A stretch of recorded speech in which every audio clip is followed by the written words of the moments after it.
pangwalo. Kami ang pamilya SM mula Sitio at Taguig. Mga terrible pagbitaw, ngayon nyo lang maririnig. Kami ang apat na makatang may tunog na makabago. Pinaghusayan ng mga letra sa amin parang pangwalo. Kami ang pamilya SM mula Sitio at Taguig. Mga terrible pagbitaw, ngayon nyo lang maririnig. Sa aking unang pagbitaw ng ikatlo kong kataga, lahat kayo magugulat, lahat kayo mabibigla kapag pumanat na sipulan na mga salita. Mga kalaban na katrasan at lahat kuwaan ang marinig at tinig ko, mga pader nagbagsakan. Kaya huwag na magtaka, sa akin ay lumaban. Kung ayaw nyo mapagsakan katagang binibitawan, huling pagbanat at mabulag at pambubulabog. Sa mga lokong masasabi ang mata ay sabog. Kaya tumira at bumanat at sakin tumapat. Halika't sumabay sa akin, tignan ko kung tatapat. Kami ang apat na makatang may tunog na makabago. Pinaghusayan ng mga letra sa amin parang pangwalo. Kami ang pamilya SM mula Sitio at Taguig. Mga terrible pagbitaw, ngayon nyo lang maririnig. Kami ang apat na makatang may tunog na makabago. Pinaghusayan ng mga letra sa amin parang pangwalo.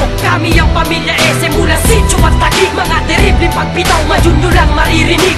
Parang pangwalo para sa mga panang uuwilo teka ba kung sino man ang kakarap. Mikropono wag isang karapan niya rin yan ang balata. Uubusin ko kayo parang pagkat kayo matata. Di ka pwedeng magyabang, wala ka pang nararating. Hanggat sa katulad mo, di ka pwedeng magpagaling. Ito hindi kaya masukat ang tatas ko at libe. Sintigas to ng tiyak, sintatag to ng pader. Di ko na kailangan pa tumira ng mortal. Pag ikaw matunggali, uuwi ka ng uhaw. Narinig ko kanta nyo, bobo ka pa sa pagkuha. Di ko na tinalo ko sa'yo, bobo at tanga. Isa ka sa katunggali, isa ka sa pagpapawisan. Sa larangan ng laro, hindi ka pwedeng ihanay. Pagkat katumbas mo parang insekto lang na anay. Si Spikey Uno, isang makatang pandigma. Kami ang apat na makatang may tunog na makabago. Pinaghusayan ng mga letra sa amin parang pangwalo. Kami ang pamilya